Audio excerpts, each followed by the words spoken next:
మోషేకు విరోధంగా ఈ వ్యక్తి లేచి తనతో పాటు కొంతమందిని విరోధంగా లేపి మోషేయే ప్రార్థన చేయాలా, మోషేయే ప్రవచించాలా, మోషేయే వాక్యం చదవాలా, మోషేయే మాట్లాడాలా, మోషేయే మరి స్వస్థత పరచాలా, మోషేయే ఎర్ర సముద్రం దాటించాలా అని బిడ్డలారా ఎవరు తిరుగుబాటు చేస్తున్నారంటే ఈ కోరాహు.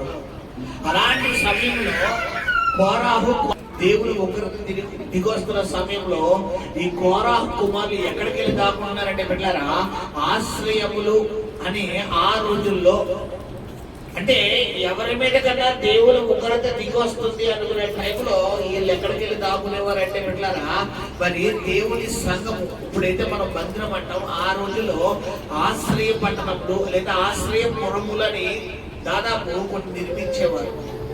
వాటిని ఎవరు నిర్మించమన్నారంటే దేవుడే నిర్మించమన్నాడు. ఎందుకంటే కొన్ని సందర్భాల్లో ఆయన ఉగ్రత మనం పొరపాటు చేసినప్పుడు వెంటనే మన మీదకి దిగి వస్తున్న సందర్భంలో ఈ ఆశ్రయపురాలు అనేవి ఆ రోజుల్లో ఏం చేసేవంటే ప్రజల్ని కాపాడాయి అనమాట.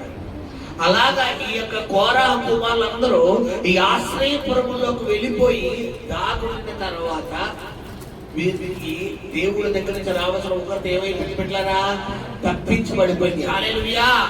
అలాంటి సమయంలోనే మరి మనం చదువుకున్నటువంటి 49వ కీర్తన రాయడం జరుగుతుంది. ఏంటంటే సర్వజనులారా, సర్వజనులారా అన్న మాటకు అర్థమైంది పెట్టారా ప్రజలందరిలారా, ప్రజలందరిలారా సర్వజనులారా ఆలకించుడి. ఏమన్నాడు? సామాన్యులేమి, సామంతులేమి, ధనికులేమి, దరిద్రులేమి, లోక నివాసులారా మీరందరూ యాకోబుగా కూడి. ఏమంటారంటే సామాన్యులంటే వాళ్ళ డబ్బులతోనే లేదు కాదు, సామాన్యులంటే వాళ్ళ పేదోళ్ళకే లేదు కాదు, ఆ దరిద్రులకే కాదు, ఆ లోక నివాసులకే కాదు. అంటే ఇక్కడ గమనించండి బిడ్డలారా, ఇక్కడ వాళ్ళకు మాత్రమే వీళ్ళకు మాత్రమే అన్న భేదం కాదు. కానీ ఇది ఎవరెవరు ఆలకించాలంటే అక్కడ వివరంగా చెప్తున్నాడు. ఎవరెవరంట? సామాన్యులేమి, సామంతులేమి, దరిద్రులేమి, ధనికులేమి, అందరూ ఇది నాకు సంబంధం లేదు అన్న వాళ్ళు ఎవరైనా ఉన్నారు అక్కడ? ఎవరు లేరు, ఎవరు లేరు. కాబట్టి అందరూ చెవి ఒకటి ఏంటో చెవి ఒకరంట నా నోరు విజ్ఞాన విషయములను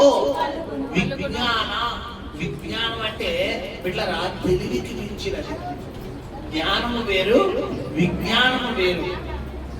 సో ఇక్కడ నా నోరు విజ్ఞాన విషయములను పలుకును, నా హృదయ జ్ఞానము పూర్ణ వివేకమును గూర్చినదై ఉండును. హల్లెలూయా. మీ తండ్రి ఏమో అజ్ఞాన విషయాలు పలుకుతుంటే కుమారులు ఏ విషయాలు పలుకుతున్నారు బిడ్డలారా? విజ్ఞానం. విజ్ఞానానికి అజ్ఞానానికి తేడా ఏంటంటే అజ్ఞానము అంటే చీకటి, విజ్ఞానము అంటే వెలుగు. అజ్ఞానము అంటే అపవిత్రత, విజ్ఞానము అంటే పవిత్రత. అజ్ఞానము అంటే లోక సంబంధమైనది, విజ్ఞానము అంటే ఆత్మ సంబంధమైనది.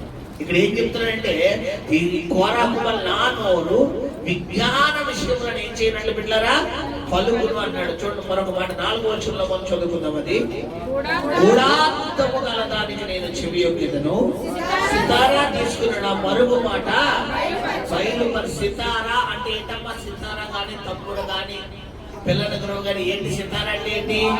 వాయించలు ఏంటి చెప్పాలి, ఇన్స్ట్రుమెంట్. అదే సితారా అంటే ఇప్పుడు పిల్లల గురువు అంటే ఏంటి? బోర. అదే ఇప్పుడు మన దగ్గర ఉన్న 10 తంతుల సితారా అంటారు. ఏంటి 10 తంతుల సితారా అంటే? 10,000. అంటే సితారా తీసుకుని అంటే మనం దేవుణ్ణి ఆరాధించిన పిల్లల గురువు అంటే ఏంటి? బోర. అంటే మన నోరు పిల్లల గురువి, మన చేతులు సితారా.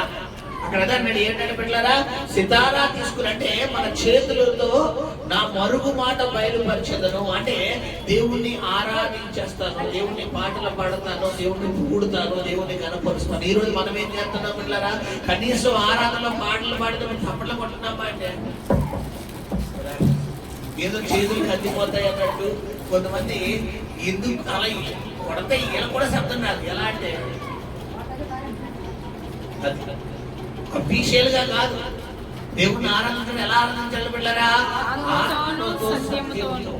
ఇంకో విధంగా చెప్తాడు ఏంటంటే నీ దేవుడిని యెహోవాను ఆరాధించాలంట నీ పూర్ణ బలం. పూర్ణ బలం అంటే ఏంటమ్మా? అదే ఏంటి పూర్ణ బలం అన్న మాటకు అర్థం ఏంటి?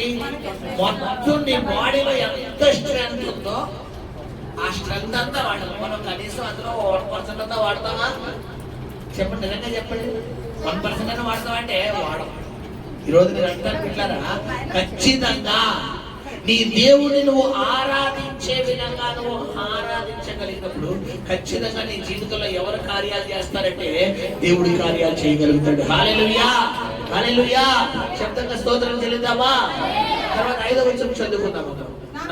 నా కొరకు పొంచువారి దోషకృత్యములు నన్ను చుట్టుకొనినప్పుడు ఆపత్కాలంలో నేను ఎలా భయపడవలెను? ఇక్కడ గమనించండి, నా కొరకు పొంచుకున్నవారు అంటే సాధారణగాడు మన కొరకు పొంచి ఉన్నప్పుడు దోష కృత్యములు మన గురించి పన్నాగాలు పడినప్పుడు మనం ఖచ్చితంగా భయం వేస్తుందా లేదా అంటే భయం వేస్తుంది. కానీ ఇక్కడ భక్తుడు ఏమన్నాడో, నేను ఎందుకు భయపడాలి?